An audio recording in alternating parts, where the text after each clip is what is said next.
Hi, I'm Jim Pickering from the Communications Department, and today I have the pleasure of sitting down with my colleague, Bob Koehler. Bob is the Deputy Executive Director here at OKI, and he leads all things transportation planning for us, from short-term strategies to long-range visions for the region's infrastructure. He's also universally recognized as one of the region's top transportation experts, and today we are celebrating a major milestone, Bob's 40th anniversary with OKI. He's been kind enough to join me for a Q&A chat to reflect on his career, maybe give us some insights and let us know what's ahead in transportation. Bob, thank you and congratulations on an amazing 40-year career. Well, thank you, Jim. I appreciate it. Yeah.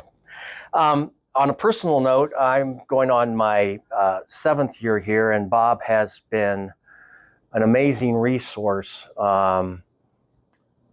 in helping me navigate what is a very challenging, complicated sector in society, and that is transportation planning and infrastructure. So I appreciate that personally.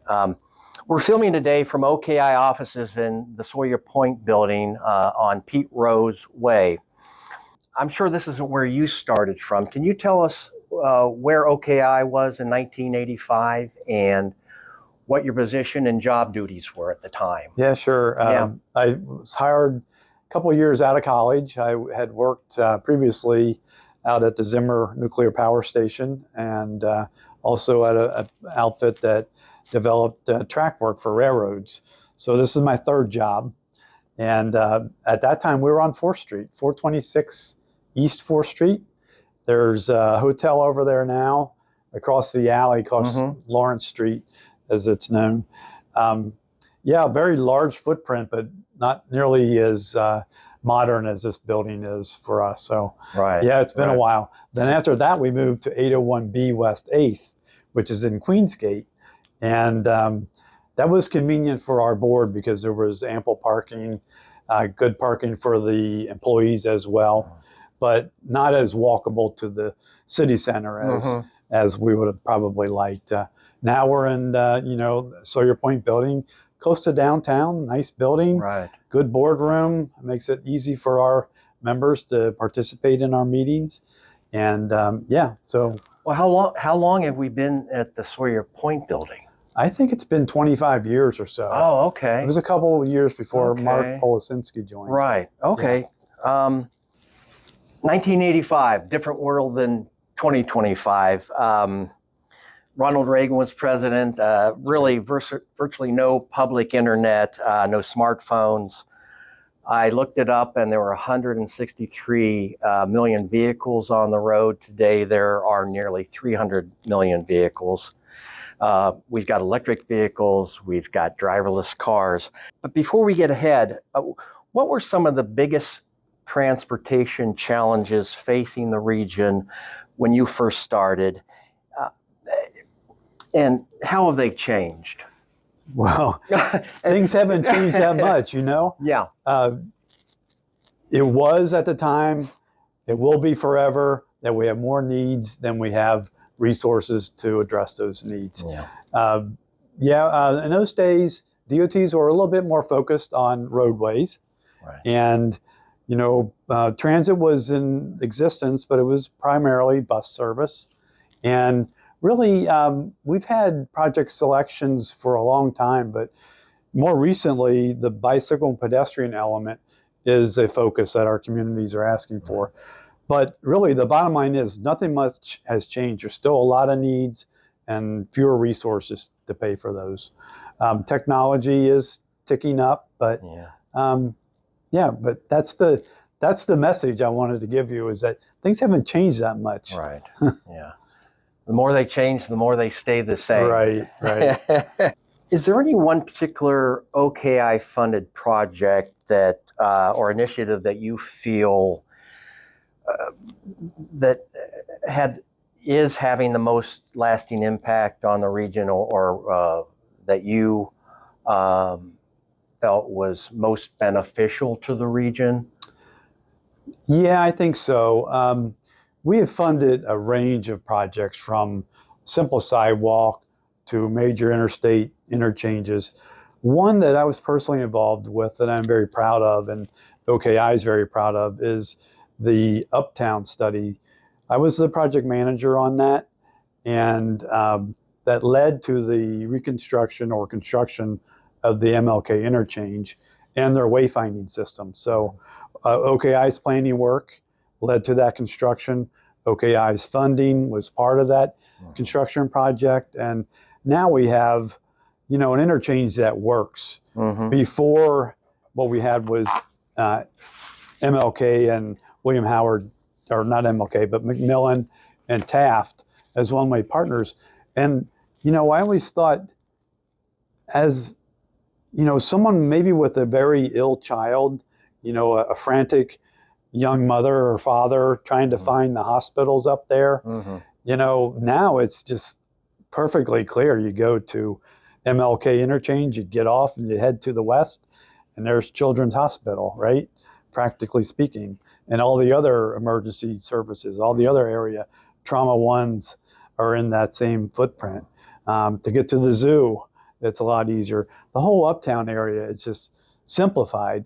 I know it's added some traffic to MLK itself, but things work up there now, and that was one of those projects that I was proud of. It didn't take 20 years to get done.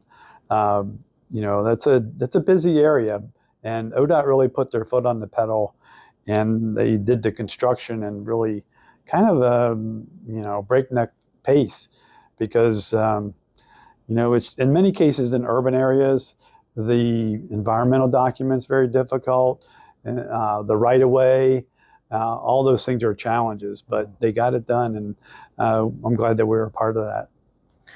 It's an amazing, thriving part of Cincinnati now. I don't live too far from there, and every other week I go there and there's something new being built. Yes. How has public transit evolved in the tri-state area over the last 4 decades? That's a good question. Yeah. We have had, before me, many years before me, there was the trolley system downtown, and there was the commuter trains that went out to the suburbs. And then it all disappeared once the automobile became more popular and more affordable, so on and so forth. That was well before me. Since 1985, there's still that subset of people that feel like we need rail transit. We have often said that we're not opposed to that, but it's so very, very expensive that we would be open to considering other opportunities. And Metro is taking that on headlong now into this BRT, bus rapid transit. It's got a lot of the operating characteristics, not quite as quick as rail transit, but certainly flexible. If needs change, we can change to a certain degree the route. We can avoid situations on the roadway. But bus rapid transit is kind of a happy medium of benefits and costs. So we're actually a part of that funding opportunity for Metro. We're providing some funding for their vehicles, and looking forward to seeing that roll out. It's under construction now, under development now, I should say. Final right of way and so on and so forth. But they still have a ways to go, but the Hamilton corridor and the Reading Road corridors will be first out of the gate. So those are some of the biggest changes. Though I know Metro is very proud that their service never declined during the COVID period. They in fact increased service when all other agencies across the country, including the rest in our region, kind of slowed down because ridership was falling off. But because of that, when things reopened, Metro was still already providing top level service, and so some of that transit services improved. The fare collection, systems are better. The vehicle location. Now you can pay, with your phone, and so it's See the it's a nice transit feature. buses in real time, and Yeah, yeah, right. So people want information, right, and most buses now have the ability to roll your bike on or hook it onto the front. The BRT will be a roll-on, I think. yeah, The buses now have a rack on the front. Wi-Fi on the bus. The BRT will certainly have that. Many of the modern coaches that both Tank and BCRTA and Metro are operating have Wi-Fi on them. So those are improvements. But still, it's about getting people where they need to go, right, and as efficiently as possible. yeah. What technological advancements have most transformed how OKI plans and operates? Let me frame it like this, Jim. In 1985, when I started, I think there was one personal computer on site, and there was what was called a mini computer. People thought, oh, it's a mainframe. No, a mainframe was what IBM had in their headquarters, and ODOT had a mainframe at their headquarters. But OKI had one personal computer in finance and another computer that was available to staff, but you had to sign a log sheet. You had to schedule a time. So if you wanted to use it, you had to pencil in your name at 10 o'clock on Thursday, right? So, but now we know that's all changed. Everybody has lots of typewriters. Lots of typewriters, right? So, yeah, wow. Data processing. Almost all manual systems are gone these days, as is common in most places. Right. But I wanted to frame the journey of my 40 years with that being here and then where we're at today. So everybody today has just tons of access to data and so on and so forth. The next big evolution was not just the PC, but the GIS system in 2002. The fellow that put that in place, David Shuey, is still here today. And at first it was kind of just a mapping application, but he's grown that to be a data collection, data storage, data manipulation, data processing, presentation of the data, so on and so forth. So that's the biggest thing. We have so much more data. We have to make sure that it's still valid. We still QA, QC it regularly to make sure it's in a good place, that it's accurate. And then we use that for our planning. To go back on what I said earlier, when I first started, some of the old timers might remember the punch cards, the old IBM punch cards. And the first time I ran our travel demand model, it was with these stacks and cartons of these cards. And you would go to the data center at ODOT and load them into the machine and would read the cards and then execute the commands within the computer. And you would wait for a printout of all that bar paper with a fan fold together. Right. So all that was going on. And then I guess maybe a couple years after that, we had just another machine that didn't require the cards. We still had to go to Columbus. We still had to key in. And then a few years after that, we were able to get our own PC version of the travel model. So that was the great big leap in that we were able to test a lot more scenarios. And when I say test scenarios, it's like, okay, what happens if we have a congested roadway and we're able to widen it from 2 to 4 lanes? How would that help? We could make these changes in our virtual networks and run the model and see what happens to traffic and traffic congestion. Same way with transit. We were able to, if we added a line or we changed the frequency, and we were able to do that. You just couldn't do it in the early days because you'd have to actually live there, right? Now in an 8-hour day, you can set up several scenarios, hit the button, go home for the night, and you look at your results in the morning. So the quality is better, the processing speed is better, the answers we can give our project managers is better. And some of our customers are not some, but all of our customers are our communities, our DOTs, our townships, our counties. all of that. Those are our customers. And so we can give them better answers in shorter time.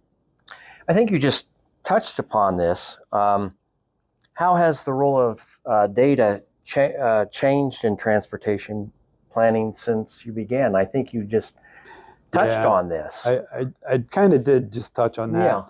Yeah. Another one of the big improvements is on the safety side.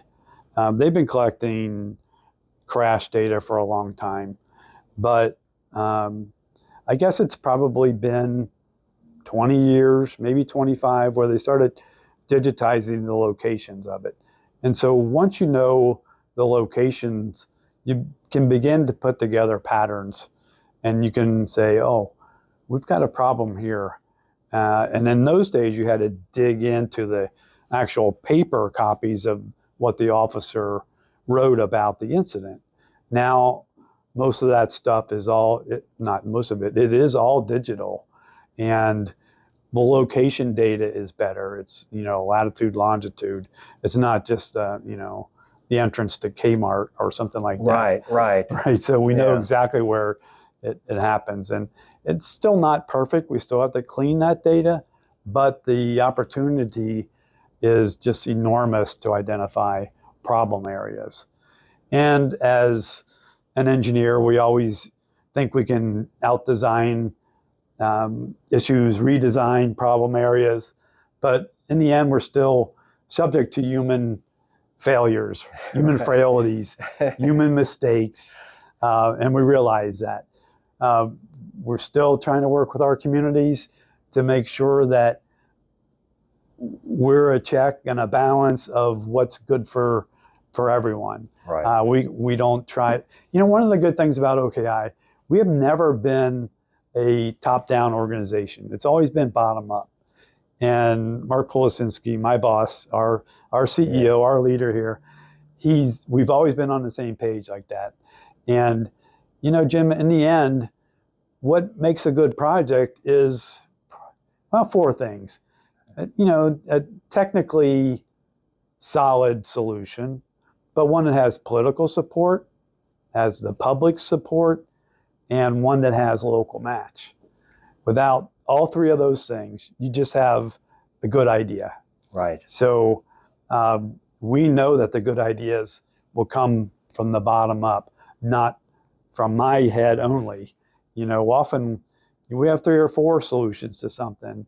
And if we can all come together on, something that maximizes the benefits, minimizes the cost, or somewhere in between that everybody's happy with, then we've got to win.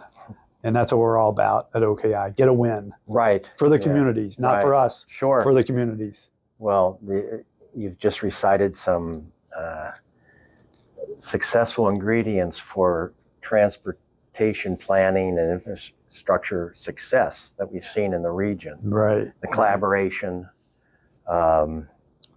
Cooperation and coordination. That's right. 3 C's. And Mark is quite fond of saying that we are a service organization, and I think we've proven that time and time again that we are. And you speak to that we don't dictate what projects need to be done in our member communities. They tell us what they need, and we respond accordingly. So, yeah. What trends or innovations do you think will shape the next 30, 40 years in transportation? Well, I know that you know the answer to this, or at least have a personal perspective on this, because we talked. Right. And you've presented things. There was a time when you were giving monthly updates to our ICC, our technical committee. Right. Yeah. And I kind of miss those things. So maybe you think about more periodically. It doesn't have to be every month. But I think the end game, and I believe you would agree, is connected and autonomous vehicles. It's going to be a big challenge because, the technology will be there, but there will be still the need for human intervention on choice. And if everybody goes all the time wherever they want to go, we could end up with some congestion issues. We'll certainly have some significant safety upgrades, and you could, if we have an environment where the vehicles are not polluting, then we have a win on the environmental side. But if we're in a situation where everyone's driving alone in this vehicle that's automated, then we're going to have congestion issues, unless somehow we get in the air, and it's really like the Jetsons. Right. I don't want to be too facetious, but in the next 30, 40 years, I think it's still a ground-based system for most of us, and hopefully we'll learn to share rides. Mobility as a service. Yes. Right. Yes. Right. Yeah. Maybe they're very small vehicles that come and go rapidly without, risk of interfering with the bike and pedestrian movements. Right. I think we're always going to want that. Mobility. There's no substitute for human life than to get out there and be mobile. Right. For long distances, we use a vehicle or a bicycle. For the rest of our time, for our health, our mental well-being, we need to be outside, and walking gets us there. So, one of the things I like about how things have changed at OKI and our planning is that bike pedestrian element. We have a call for projects every year, and 15 years ago, you would never get a roadway project that had a bicycle element in it.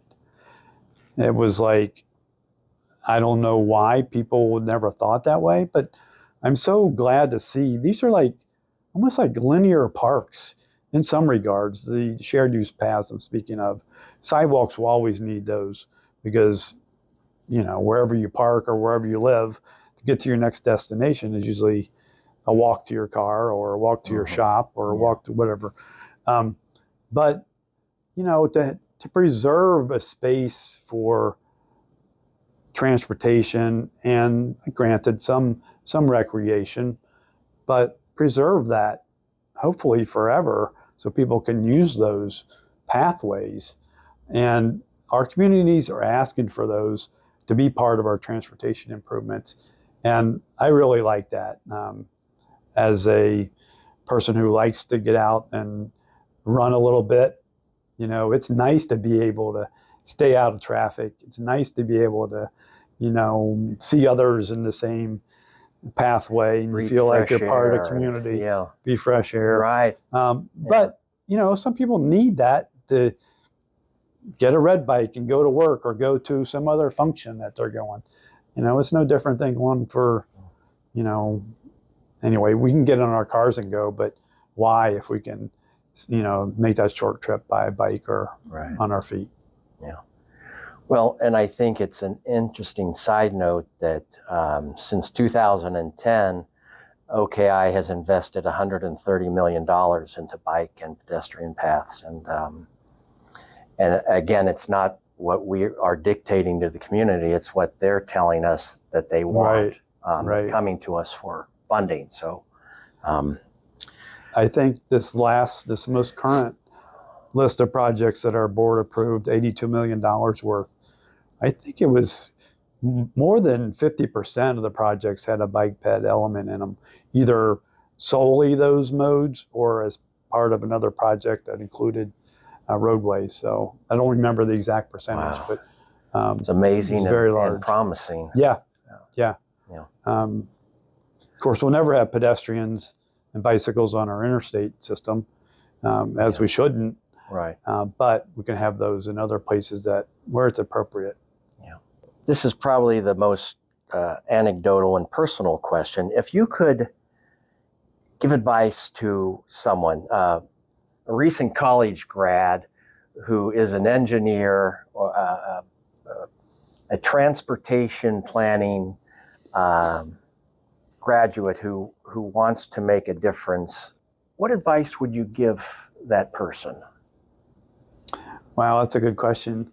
I've worked with a lot of planners. I'm an engineer, and there is this distinction between those two careers, engineers and planners, and we need both. But I encourage the planners of this world to get a foundation in transportation, because without that, things are a little unstable. People need transportation. Transportation is the foundation of this world, in my opinion. You know, after food and shelter, and food, water, and shelter, you know, our life is a mobile one, and transportation is key to that, our infrastructure and our ability to have people be mobile. So get a transportation foundation. The other thing, keep your eyes and ears open and your mouth shut. No, I'm just kidding. Learn what to do, but also learn what not to do. Right. You know, we've all had managers through our careers that, you know, at the time you're like, I'm not so sure I would have done it that way. And then when you grow in your careers and you look back at all the managers you've had, pick and choose their good traits and try to incorporate those into your way of doing business. You'll never reach perfection. Stop at 95%. I had a guy here, Chingy, he used to always strive for perfection. And I had to tell him to stop at 95, because that being very good is our goal, because you'll never get perfection otherwise, and you'll be just be wasting resources. So get the very good and stop there. Wise advice. I don't know. Bob Koehler's insights remind me of how far we've come and how thoughtful planning shapes the way we move, connect, and grow as a region. And great news for Bob's colleagues and our region. He has no plans of retiring anytime soon. I'm not going to try to set any records, but yeah, I plan to be here for, you know, maybe another plan. Who knows? Great. Glad to hear it. So congratulations to you, Bob, on 40 years of your leadership. And you've been an inspiration to us and to many people. And I know personally I'm grateful that you've been able to help me understand this crazy sector called transportation. There's a lot of jargon, and I know I've heard it all, seen it all, and thanks for your kind words. Thanks for the congratulations. We're all busy, but we're all on the same team, so it takes me a few extra minutes to stop and say hello and answer a question. I'm happy to do it. Well, I appreciate that. And thank you for watching. If you want to learn more about OKI, please go to oki.org. Just click around there. You can see a lot of the projects and programs and initiatives we're working on or that we've completed. And also, please look through the meeting schedules, especially the public meeting schedules. We'd love for you to show up at a public meeting, give us your thoughts, your ideas on transportation. This is your region. We want to know what you want and what you think is best for the future of this region related to infrastructure and to transportation. We'd love to hear from you. Thank you.